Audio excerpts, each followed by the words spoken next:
히브리서의 주제는 유대인들이 구약 성경을 오직 성경을 믿고 있는 유대인들이 예수님을 떠나서 예수님을 믿다가 떠나서 유대교로 돌아가려고 하는데, 이에 대해서 지금 이제 히브리 저자가 그리스도교와 유대교의 차이점이 무엇이냐, 그것을 보여주면서 우리 그리스도교의 탁월성을 유대인들을, 예수님을 떠나서 유대교로 돌아가려 하는 유대인들에게 지금 말하고 있는 거죠. 계속해서 지금 하나씩 보고 있는 거죠. 지난 시간은 안식에 대해서, 안식에도 차이가 있다. 우리 예수님 안의 안식은 외면적인 안식이 아니라 그리스도 안에서 내면의 안식이다. 이런 차이다. 이 내면의 안식은 하나님의 말씀으로 우리의 내면에 있는 악한 생각들을 정복할 때, 다시 말하면 전쟁에서 이길 때, 말씀으로 전쟁에서 이길 때 오는 것이다. 지난 시간에 우리 봤죠? 이스라엘 백성들이 가나안에서 전투를 통해서 정복하고 난 다음에 가나안 안식을 얻었듯이 우리 예수 믿는 그리스도인들도 전투를 통해서 내면의 안식에 들어가는 것이다. 지난 시간에 본 겁니다. 바로 이 내면의 전투가 4장 12절 13절에 나온 거죠. 하나님의 말씀은 살아있고 운동력이 있어서 어떠한 예리한 양날을 가진 검보다도 날카롭다. 도구잖아요. 전쟁의 도구잖아요. 전쟁. 하나님 말씀 운동력 있고 살아있고 그것만 딱 빼버리면은 왜 어떤 상황에서 이걸 썼는가 모른단 말이에요. 그래서 성경 해석에 ABC가 안 되는 거죠. 하나님 말씀 그렇게 되는 거 아니에요.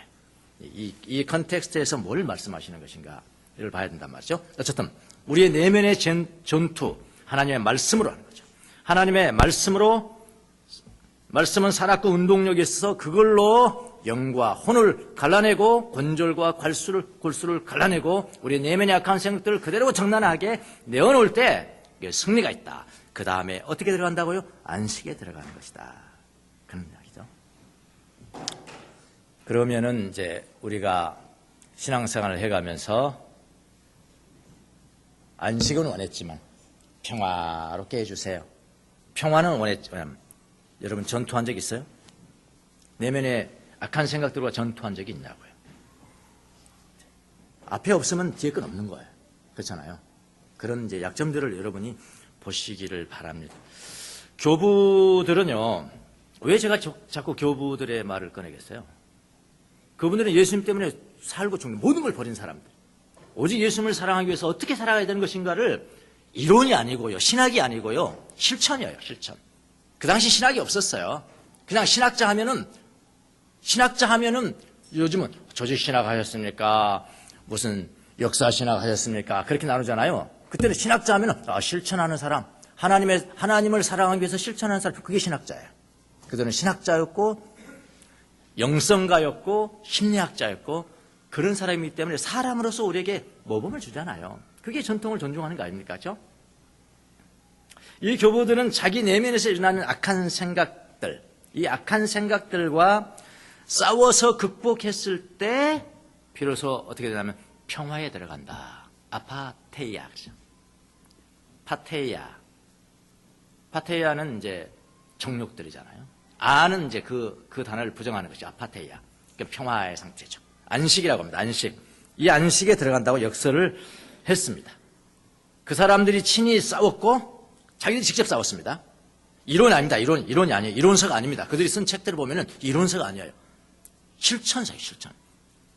실천이었습니다. 그러니까 교부들이 쓴 책을 보면 이론서가 아닙니다. 이건 조직신학이냐 그거 없어요.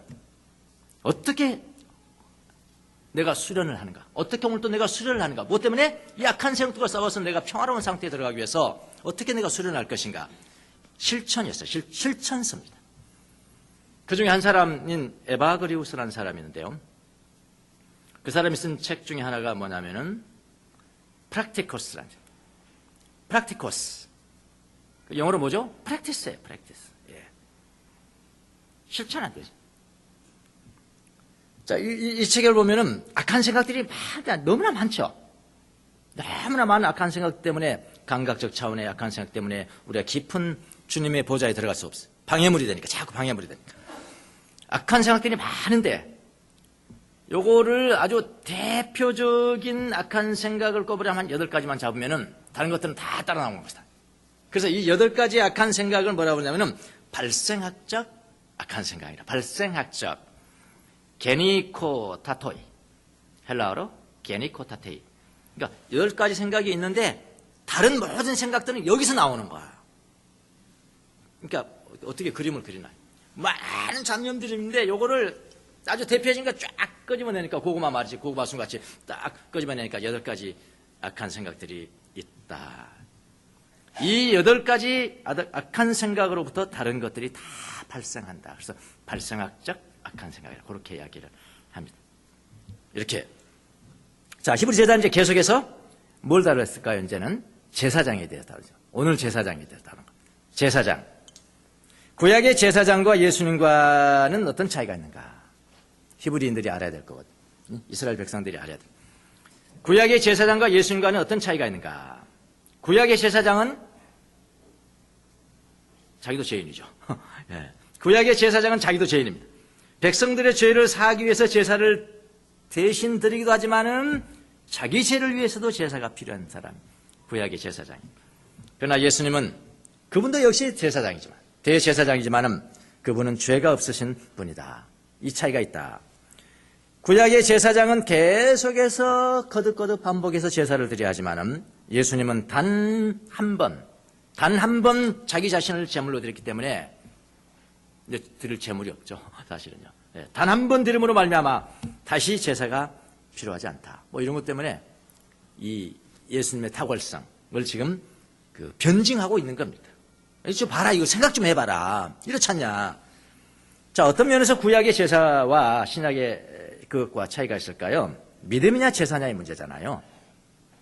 믿음이냐, 신앙이냐 제사냐. 그 당시 유대인들은 하나님을 믿기 때문에 믿기 위해서 어디로 갔을까요? 보이는 성전으로 가죠. 보이는 성전에서 제사를 드리죠. 그리고 여전히 지금 누구를 기다립니까? 메시아를 대망하잖아. 메시아, 오실 메시아를 대망, 기다리고 또 제사 드리고, 기다리고 또 제사 드리고. 그런데 우리 기독교는, 그러나 그리스도교는 이미 하나님의 아들이신 예수 그리스도를 대제사장으로 믿고 그분을 따르는 믿음의 문제죠.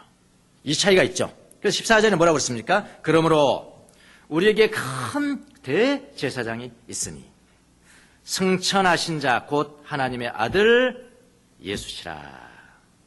제 개역성경에는 우리가 믿는 도리를 굳게 잡을지어다. 신앙 고백을 굳게 잡을지어다. 신앙의 문제죠. 신앙의 문제입니다. 이제 우리는 외적인 제사를 드리지 않습니다. 외면적인 제사를 드리지 않아요. 예수님 메시아가 오시는 것을 기다리지 않아요. 그리스도가 이미 오셨죠. 그분은 승천하셨습니다. 그분을 믿는 것입니다. 탁월한 차이죠. 신앙이냐 제사냐. 이런 차이가 지금 있다. 이걸 지금 암시하고 있는 거죠. 그 사람들 금방 알죠. 또 어떤 차이가 있을까요? 제사장으로 예수님도 제사장, 구약의 제사장도 제사장 다 같은 인간이죠. 그러나 예수님은 죄가 없으시다. 이런 차이가 있다. 만약 예수님이 하나님이시지만은 하나님이시기 때문에 이렇게 생각할 수가 있잖아요. 예수님 하나님이시잖아요. 그럼 우리 인간 모르잖아요. 나에 대해서 모르잖아요. 내가 뭐가 연약한지 모르잖아. 나의 시험 받는 것이 뭔지, 내가 유혹받는 것이 뭔지 모르시잖아요. 그렇게 말할 수도 있잖아요. 그런데 예수님이 하나님이시지만은 인간을 모르는 것이 아니다. 인간을 모르는 것이 아니다. 그래서 우리 인간의 연약한 모든 것, 모든 연약한 것, 우리가 받는 모든 유혹, 모든 시험, 그분이 다 받으셨다. 다 받으셨다. 그래서 예수님은 우리를 100% 아시는, 100%다 아시는 분이시다. 그러나 예수님은 죄가 없으신 분이기 때문에, 그런 시험에 넘어가지 않고 유혹에 빠지지는 않았다. 15절. 그 말씀이죠. 우리의 연약함을, 제가 개역성경, 우리의 연약함을 체휼, 어려운 단어 썼는데, 체휼하지 아니하는 자가 아니요. 우리 성경에는 동정, 같이 느낀다 이 말이에요. 예. 같이 감동, 같이 동정. 같이 느낀다. 같이 고통한다. 함께 고통한다. 체휼하지 아니하는 자가 아니요 모든 일에 우리와 한결같이 시험을 받은 자로 돼. 뭐가 없다고요? 죄는 없으시니라. 체휼, 함께 고통한다. 동정한다. 뭐 그런 이야기죠. 100% 인간이시다 그런 이야기예요.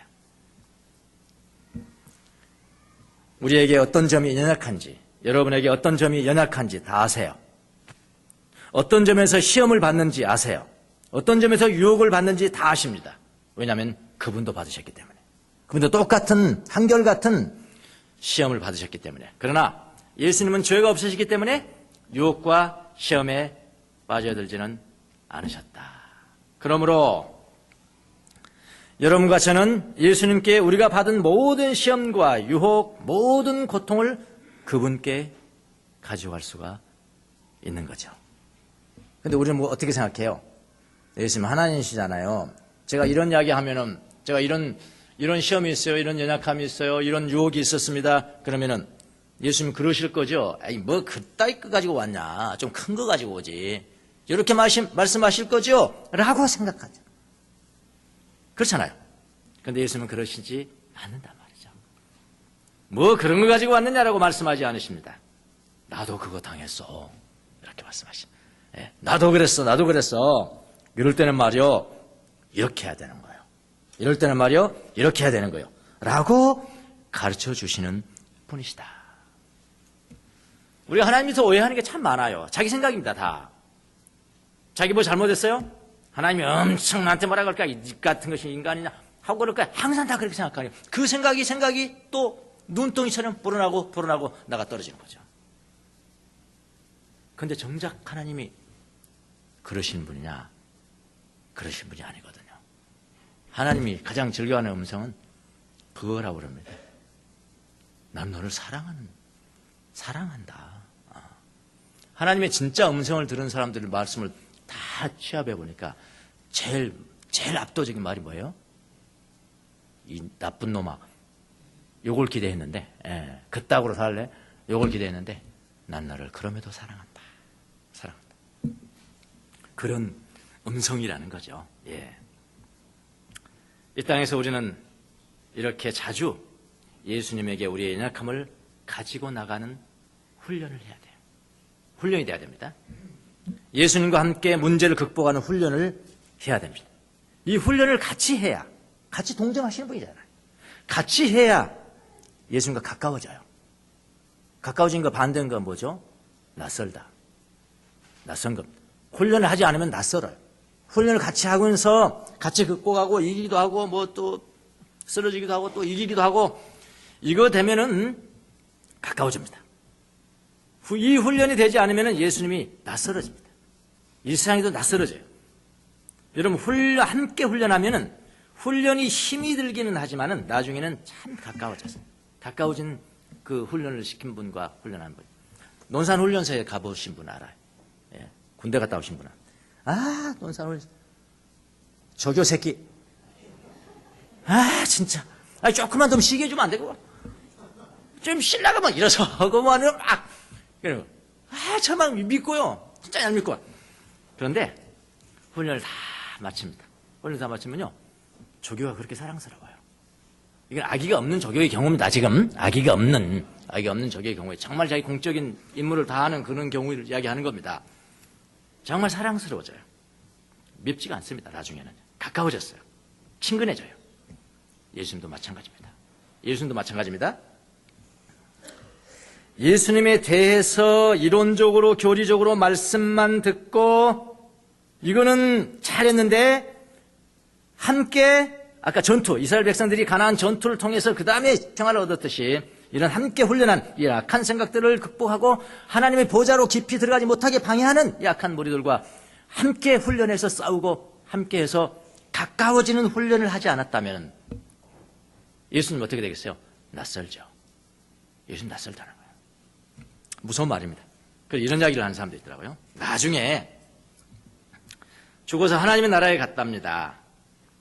예수님이 오십니다. 악수하십니다. 하는데 악수하는 사람이 목사님이었대. 목사님 딱 보고 예수님이십니까? 많이 들었습니다. 예수님에 대해서 말씀 많이 들었습니다. 이러면 곤란하잖아요. 얼마나 낯설겠어요. 이 세상에서 얼마나 낯선 삶을 살았냐고요. 당신에 대해서 말씀 많이 들었습니다. 이렇게 하는 사람들이 부지기수라는 거예요. 부지기수라는 거예요. 아니에요. 이 땅에서 훈련할 때 예수님이 낯설지 않아야 돼요. 친근해져야 됩니다. 나도 안다. 같이 극복하는 거예요. 예. 우리가 믿는 대제사장은 인간이십니다. 100% 인간이세요.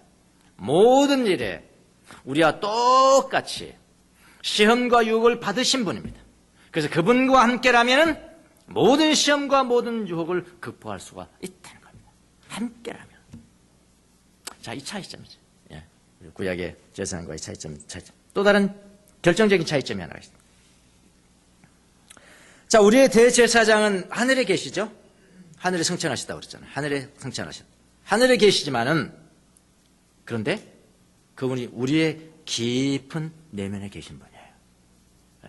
근데 우리의 신앙생활이 전체의 패턴이 우리 내 내면의 깊이에 계신 주님을 만나기 위해서 노력하는 것이 아니고 주님을 만나기 위해서 뭔가를 하는 것이 훈련하는 것이 아니라 저기 계신 승천하신 아웃대 저기에 계신 하나님에게 우리 초점이 맞춰 있다면 굉장히 잘못 가고 있는 겁니다. 굉장히 다른 이방 종교도 그렇게 해요. 근데 우리 기독교는 다른 종교하고 다릅니다. 초월에 계신 분이시지만 어떻게 해요? 내 내면에 내재하고 계신 분이죠. 내 내면에 깊은 내면에 내재하고 계신 분. 이게 차이야. 구약의 제사장과의 차이점, 결정적인 차이잖아요. 예수님께서 말씀하셨다면 내가 나를 믿으면, 나를 영접하면, 나를 환영하면, 나를 모셔드리면 내가 내 안에 있고 내가 내 안에 있고 너는 내 안에 거할 것이다. 이렇게 말씀하시죠. 우리가 지금도 기도하고 예배드리고 경배하고 찬양하는 예수님은 우리 밖에 계신 분이 아니라, 자, 이렇게 말하니까 목사님이 초월하신 예수님 부인한테 그런 게 아니에요. 그런 말이 아니잖아요. 우리의 밖에 계신 분이 아니라 우리 내면에 가장 깊은 내면에 좌정하신 분이시다. 우리는 주님을 만나기 위해서 보이는 성전이라 그런 거에 가지 않습니다. 그럼 어디로 갑니까? 은혜의 보좌로 나아간다. 은혜의 보좌로 나아간다. 16절을 보십시오. 그러므로 우리는 담대하게 은혜의 보좌로 나아갑시다. 그리하여 우리가 자비를 받고 은혜를 입어서 제때에 주시는 도움을 받도록 합시다. 그 은혜의 보좌가 어딥니까? 여러분, 은혜의 보좌가 어딥니까? 은혜의 보좌가요. 여기입니까? 어딥니까? 기도원입니까? 그 은혜의 보좌는 여러분과 저의 내면 가장 깊은 곳에 있는 겁니다. 그 은혜의 보좌예요. 영원히 꺼지 아니하는 불꽃, 사랑의 불꽃으로 여러분과 저의 내면에 좌정하세요. 우리는 믿음으로 그 은혜의 보좌로 들어가야 되는 거예요. 은혜의 보좌로 나아가야 되는 것입니다. 그래서 우리는 자비와 은혜를 받고 우리가 필요할 때마다 제때 주시는, 필요할 때마다 주시는 도움을 그곳에서 받는 거예요. 그러니까 여러분과 저의 일평생 훈련은 뭐냐면, 일평생 훈련입니다. 일평생 훈련은 바로 우리 가장 깊은 곳에 좌정하신, 우리 내면의 가장 깊은 곳에 좌정하신 그 은혜의 보좌에 담대하게 믿음으로 어떻게 나아갈 것인가, 어떻게 나아갈 것인가에 달려있는 겁니다. 자, 여기 나아갑시다. 16절, 나아갑시다. 에이세르코마이, 뭐뭐에게로 다가간다는 거거든요. 이 말은 원래 어디서 쓰냐면 왕을 아련할 때, 왕을 아련할 때 초대장이 아무나 만날 수 없죠. 여러분 아무나 대통령 만나러 갈 수 있습니까? 청와대 문까지는 갈 수 있죠. 초대장이 있어야 돼요.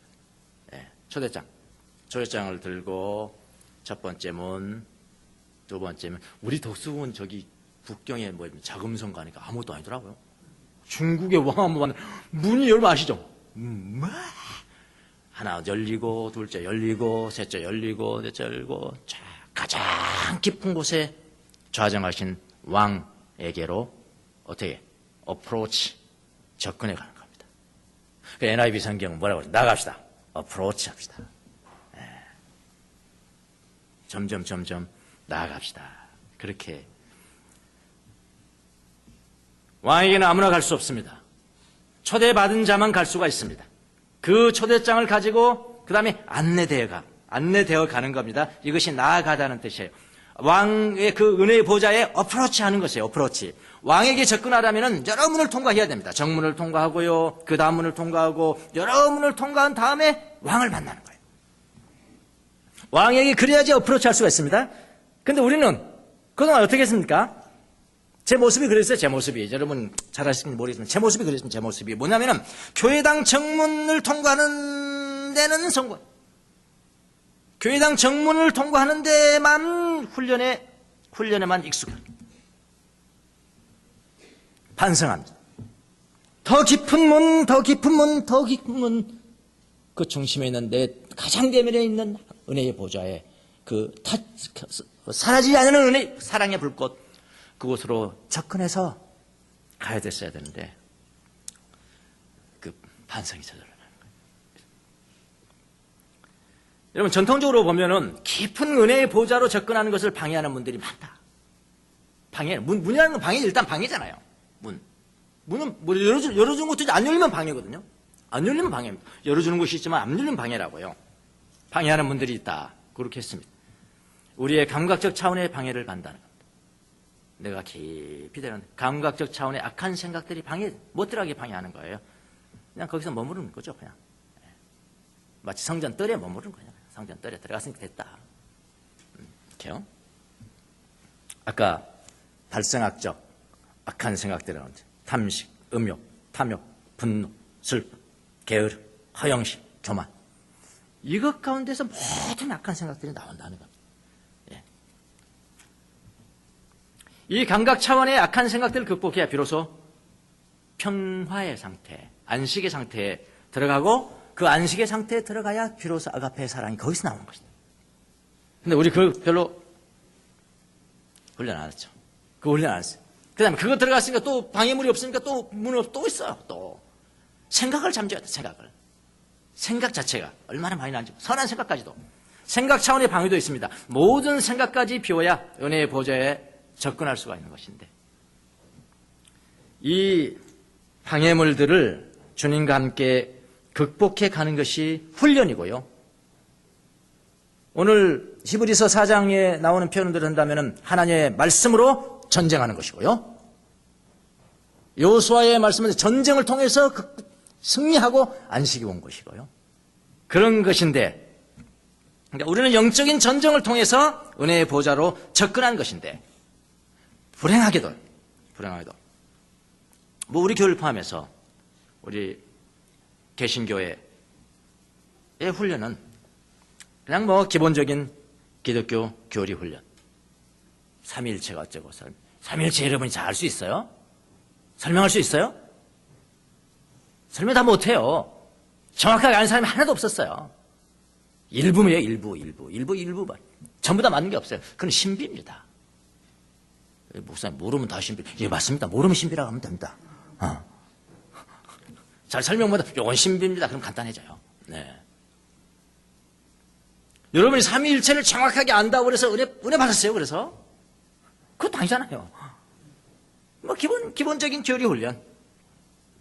우리 현주소가 기본적인 교리 훈련, 교회 봉사 훈련. 봉사는 어떻게 하는 것인가? 돈 많이 내고 시간 많이 투자하고 좀 더 가면 금식 많이 하고 돈 많이 내는 그 마음을 우리가 짚지 않았단 말이에요. 돈 많이 내는 그 마음 속에도 허영심 있고 교만을 하고 금식을 밥 먹듯이 하는 곳에서 교만이 있고 허영심 있고. 우리는 보지 못했다. 그냥 그 훈련하는 겁니다. 동성기도 훈련. 기도원 가서 왜 기도원을 가서 자꾸 그렇게 기도하는지 그 마음, 그 깊이 있는 뿌리는 캐지 못했단 말이죠. 뭐 그런 훈련. 동성기도 훈련. 그런 익숙해요. 익숙했습니다. 그러나 내 내면을 성찰하는 훈련, 내 내면에서 일어나는 악한 생각들과의 전투, 어떻게 전투하는가 말씀으로. 뿌리가 뭔가? 심리학을 말하는 게 아닙니다. 하나님 말씀을 이야기하는 겁니다. 네. 그런 전투에 대해서 훈련을 않았는지, 아니면 무지하진 않은 훈련이 없든지 게을렀든지. 그래서 가장 깊은 우리의 심령 가운데 계신 은혜의 보좌에 접근하는 훈련은 몰랐습니다. 솔직히 말하면. 제가 그랬던 것 같아요. 신학교를 몇 군데 나왔지만 다 그냥 지적인 훈련이잖아요. 그래서 제 모습을 생각해 보니까 교회 첫째 문 있자, 첫째 문, 교회당 첫째 문, 그거 촥 여는 훈련, 오케이. 그런 것은 오케이. 그래서 조금 은혜 받고 기뻐합니다. 조금 은혜 받고 첫 번째 문 열고 은혜 받고 기뻐하고, 그 다음에 한 달 지나면 또 그대로 돌아가고, 또 걸컬하면 또 첫 번째 문 열고 또 뜬분해서 조금 괜찮고 기쁨이 있으면 또 뭐 몇 달 있으면 그게 그거더라고 다. 또 돌아가고. 이 반복, 이것이 우리의 현주소가 아닌 것이지. 예. 은혜의 보좌가 내 마음 깊은 곳에 가장 그 깊은, 거기는 꺼지지 않는 사랑의 불꽃 하나님 기다리고 계시는데 거기에 접근하는 훈련들. 여러분, 이제는 담대하게 은혜의 보좌에 접근할 때가 된 것입니다. 그분은 깊은 내면에서 꺼지지 않는 불꽃으로 지금도 우리를 부르고 계세요. 모세를 불렀던 하나님, 모세야, 모세야. 그 음성으로 여러분과 저를 부르고 계십니다. 그 음성을 들어야 돼요. 그분과 내가 거룩한 곳에 서려면 뭐 해야 돼요? 신발 벗어야 돼요. 신발 벗는 훈련. 누가 신발 벗는 훈련 했냐고요? 그냥 열심히 구하고 받으면 할렐루야, 구하고 하나 긋고 또 구하고 받으면 또 긋고. 근데 그 구한 것도 뭐 하나님 주셨는지 내 힘으로 했는지, 하나님 주셨다고 하지만 가만히 생각하면 이건 내 힘인데요, 내가 잘라서 했는 건데요. 근데 겉으로 사람한테 하나님 이렇게 응답 주셨어요. 근데 정확하게 보면 자기가 잘라서 했어요. 그런 훈련에만 우리가 익숙했지. 은혜의 깊은 보좌의 전투를 통해서, 하나님의 말씀으로 악한 생각들과 전투를 통해서 극복하고 아파테이아, 평화로운 안식하는 훈련. 안식에 들어갔을 때 하나님의 아가페가 드디어 거기서 나온다. 또 저도 이렇게 생각해요. 하나님을 경외하는 훈련, 하나님을 경외하면은 계명을 지키는 훈련. 이 계명을 지키는 게 훈련이고 전투예요. 거기서 평화, 안식이 나오고, 이 안식에서 아가페가 나오는 것이다. 이렇게 이 훈련을 내년부터는 한번 해보도록 하겠습니다. 훈련입니다. 지적 전달 아니에요. 훈련. 여러분 모든 성도들이 훈련하는, 그렇게 해서 하나님의 은혜의 보좌에 가까이 접근해서 그분의 사랑과 예수님과 좀 익숙해지는. 지금 여러분 낯서시잖아요. 이렇게 다 앉아 계시지만 낯서시잖아요. 예수님 지나가시는데 몰라보시잖아요. 말씀하시는데 못 듣잖아요. 낯설잖아요. 나중에 하나님의 나라 가서 예수님 손목 붙잡고, 예수님 말씀 많이 들었습니다. 예수님에 대해서 말씀 많이 들었습니다. 그렇게 하지 마시고, 이 땅에 살아가는 동안에 은혜의 보좌에 담대하게 나아갈지냐 그랬잖아요. 접근해서 그분과 함께 교제 나누고 말씀 듣고 하는 그런 훈련이 매여져서 하나님이 익숙한 예수 그리스도가 이 땅에 사나 저 세상에서 익숙한 분으로 여러분에게 존재하는 성도들이 다 되시기를 예수님 이름으로 축원합니다. 기도하겠습니다.